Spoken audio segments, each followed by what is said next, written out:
Le nombre de listes à gauche est très élevé en France. Ça, vous le regrettez? C'est symptomatique de quoi, d'après vous? Qu'aujourd'hui, la gauche se reconstruit et qu'il reviendra aux électeurs de trier. C'est pas ce qu'ils auraient souhaité. Ils auraient préféré que ce soit déjà plus homogène. Mais il leur revient un choix important. Mais après tout, quel meilleur choix pour nous que leur arbitrage à eux? De dire dans quel sens veulent-ils que la gauche gouverne demain? Avec des propositions novatrices où on pense qu'on peut essayer de refaire ce qu'on a fait hier et qui n'a pas marché. Autour de quel axe? Pour l'écologie, pour le social? C'est eux qui vont trancher. Et moi, je leur suggère de le faire en fonction de ce qu'ils croient juste, de l'honnêteté, de la sincérité de ceux qui se présentent à eux, et surtout de la clarté. C'est-à-dire qu'il faut être clair. On peut avoir un programme, il faut dire avec qui on va le mettre en œuvre. Parce qu'une fois que si vous ne répondez pas à cette question avec qui, ça veut dire que vous êtes un peu faible quand même. À un moment, vous ne répondez pas à la question qui vous est posée. Je leur demande de trancher. Je suis sûr qu'ils feront le bon choix. Une gauche forte comme ça, un ordre dispersé à court terme, ça va vers où? En ordre dispersé, elle est forcément plus faible pour affronter le nationalisme et les libéraux. Nous, on a proposé une votation citoyenne. Tous les partis l'ont refusé. C'est fascinant de voir les partis politiques tels qu'ils fonctionnent. Vous savez, j'ai quitté le PS parce que j'ai pris acte du fait que quand je appartenir à une famille politique dans laquelle 3/4 des dirigeants décident de voter pour un autre candidat que moi, c'est qu'il y avait un problème. Donc j'ai préféré, moi, devancer une décision qu'il aurait fallu prendre. Donc maintenant, moi, je suis un homme libre. Et je regarde les partis qui fonctionnent comme dans les années 80. Toujours la même cuisine d'appareil. On s'entend sur telle ou telle de liste dans un petit restaurant, toujours à Paris, le petit restaurant entre Parisiens. C'est incroyable. Les listes qui se constituent, c'est 100% de Parisiens. 100% de Parisiens. Elle est où, il est où le reste de la France? Nous, on a une liste qui est composée de femmes et d'hommes qui ne sont pas tous des Parisiennes et des Parisiens. C'est incroyable. Au nom de quoi Paris doit-il toujours diriger ce pays? Regardez ça aussi. Regardez ce que je veux dire. Est-ce que l'intelligence, elle est réservée à 3 arrondissements de Paris, avec des jolis messieurs et des jolies madames? Non mais qu'est-ce que c'est que cette histoire? Voilà, il faut faire bouger. Et les partis ne bougent pas. Ils restent plantés dans cette conception qu'ils ont d'une centralité du fonctionnement de la démocratie. Nous, on essaie de faire bouger les lignes et j'espère qu'on y contribuera. Voilà. Donc vous avez une ligne directrice, on le voit. Il y aura un candidat génération aux prochaines présidentielles, par exemple? J'espère qu'il y aura un candidat de la gauche compétitif au sens capable de battre Macron. Et on verra, j'espère que ce sera pourquoi pas une candidate d'ailleurs, ce serait bien, qu'on ait enfin une présidente de la République. Et donc c'est une manière de vous répondre que c'est pas décidé et que si votre question c'est de savoir si moi j'irai, je suis pas du tout, mais alors du tout dans cette histoire-là. Merci beaucoup. Merci. J'ai fait la question, c'était peut-être pas la question, mais c'était un peu la question, non? Oui, un peu, mais bon. Bon, je peux laisser ça là, en fait, moi? J'ai aussi mon portable, hein? Ça, je vais le prendre, peut-être. Parce qu'il y a ma carte bleue dans mon portable. Au passage. Je verrai s'il dévoile ma rapide.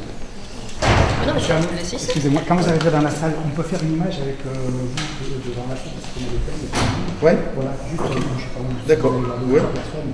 Avec plaisir. Avec plaisir. Hein? On est en... Ah merde, j'ai plus de batterie. Oh putain. Bon, tu peux me le garder, j'ai plus de batterie. Je dois avoir un chargeur dans mon sac, mais...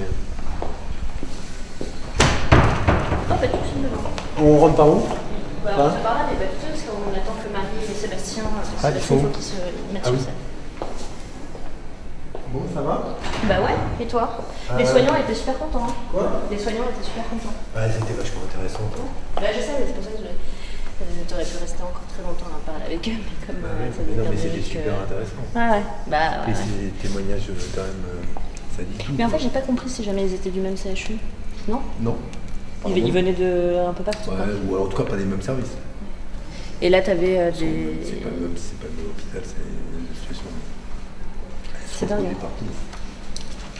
Ouais, surtout, tu vois, ils sont en situation de souffrance. Ouais, les stylos rouges. Ouais, c'était intéressant. Non, et surtout, tu vois, ils disaient l'état de souffrance dans lequel ils sont. Enfin, c'est vraiment de la détresse à l'état pur. Donc, comment tu veux bien soigner derrière si jamais tu souffres comme ça, toi? Enfin, bon.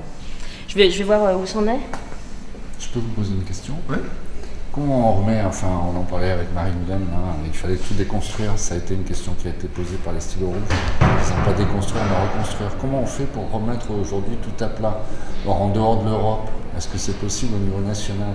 Je pense que c'est possible au niveau local, est-ce que ça peut s'étendre? Sur le défi qu'on a à relever par rapport au changement climatique. Oui. En fait, par la fiscalité déjà, selon ce que vous taxez ou vous ne taxez pas, si vous taxez fort ce qui pollue et taxez pas ce qui ne pollue pas, par cet instrument-là, vous changez radicalement les choses. Je l'ai dit dans l'agriculture, ce serait très très rapidement, on changerait de modèle agricole.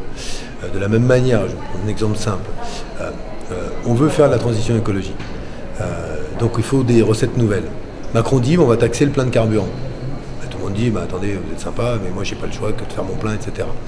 Or, le responsable de 2 tiers des émissions de gaz à effet de serre, 2 tiers, en France, c'est Total. 2 tiers de la contribution de la France au dérèglement climatique, c'est Total.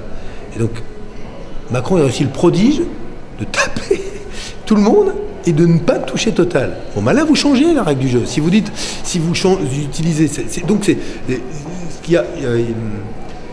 savez, il y a ceux qui disent sur la question du climat, il y a 2 catégories de gens. Il y a ceux qui disent il est tard, c'est mon cas. Il y a ceux qui disent il est trop tard. Si vous pensez qu'il est trop tard, c'est foutu, vous vous réfugiez dans un truc un peu égoïste, d'ailleurs individualiste, il faut sauver sa peau. Moi je pense qu'il est tard, mais on peut faire largement. Et ça c'est ma conviction, pas seulement d'hommes politiques, sur la foi de témoignages nombreux, de chefs d'entreprise, d'ingénieurs, de climatologues, on peut changer ça. Donc après c'est une question de volonté politique et puis de bien concevoir le monde. Comment on impulse cette volonté politique et comment aujourd'hui on peut donner confiance aux citoyens? Avec un S, évidemment. Il faut se battre comme on le fait là, comme on va le faire ce soir. Il faut désirer le plus vite possible que Macron laisse la place. Parce que lui ne le veut pas. C'est ça qui est terrible. C'est voilà un type intelligent, en tout cas il a du savoir cultivé, mais qui est totalement fermé à ce qui se passe autour de lui. C'était comme s'il ne connaissait pas le monde. Je l'évoquais tout à l'heure avec les soignantes, c'est que ces gens-là voudraient que la réalité s'adapte à leur théorie. Il a un côté autiste un peu, je trouve. Je sais pas, mais en tout cas, il se parle beaucoup à lui-même, mais pas beaucoup aux autres, quoi. Sinon, on y va, je l'ai vous poser une dernière question. C'était sur la gentillesse tout à l'heure, vous avez parlé de sincérité, honnêteté. Moi, franchement, c'est un discours qui me fait plaisir. Mais après, est-ce qu'on... Pour faire de la politique, il ne faut pas avoir du mordant, être incisif, voire provocateur. Non, mais on peut aussi mordre, mais il ne faut pas mordre pour mordre. Si on doit mordre, il faut le faire pour de bonnes raisons.